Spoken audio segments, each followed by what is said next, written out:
Members, at this time we're going to deal with the compliance review of the State of Florida Long-Term Care Ombudsman Program by the U.S. Department of Health and Human Services Administration on Aging.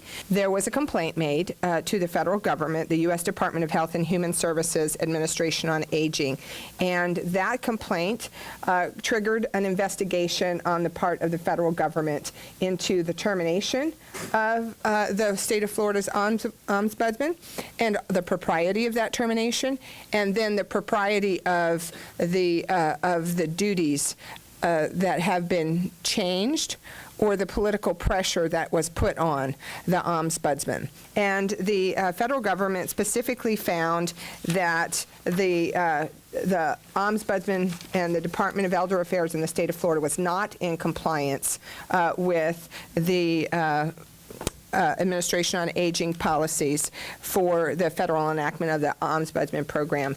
The reason for that is if you have an Ombudsman that goes into a facility and they continually find, we have Class 1 and Class 2 incidents occurring where individuals are injured, where they die, that's in Class 1 cases, in Class 2 cases, where the health and welfare of the residents are threatened. If you have an ombudsman who's going in and advocating on behalf of these residents, and he finds that that volunteer, that senior citizen, is coming in and finding things, and he's reporting those things, and then the state, through pressure from the industry, can say, you know what? You are a gadfly, and I'm going to tell the ombudsman this guy needs to go because he's just going in, stirring up things and causing problems, putting too much pressure on him, and is unnecessarily regulating this industry. So you need to fire that volunteer. Well, we can easily see what will happen. Then the other volunteers will feel muzzled, and they will feel, for one thing, I'm volunteering to do this job, and if I'm not permitted to raise the issues that I know need to be raised, why am I here? I'm not going to give my time and effort to do this.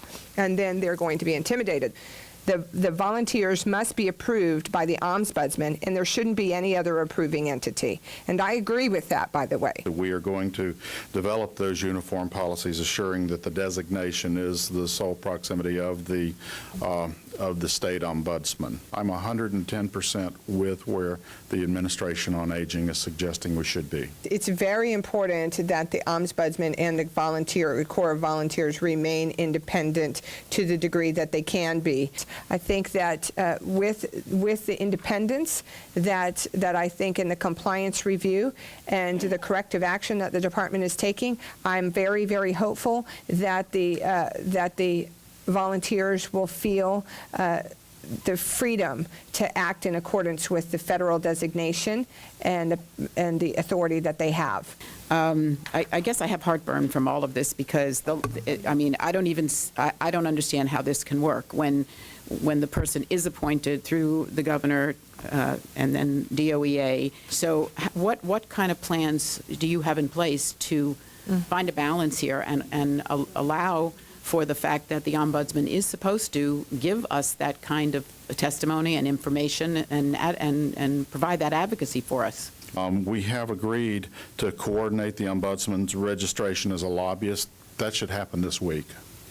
What about the issue, the other part of it had to do with press releases and things like that? And looking forward, we've agreed that we will amend the Ombudsman Program communication procedures to remove any reference to an official approval process for those communications. Of course, I personally am making the recommendation that the Ombudsman will be independent, remain independent, and protect the integrity of the Ombudsman to the task force. If you feel strongly about that, then I appreciate any letters that you would send that I could present to the committee that would espouse that. We'll be meeting again in, I think it's November, when that'll be our final meeting. So if you want to do that, then please feel free to get those letters to me.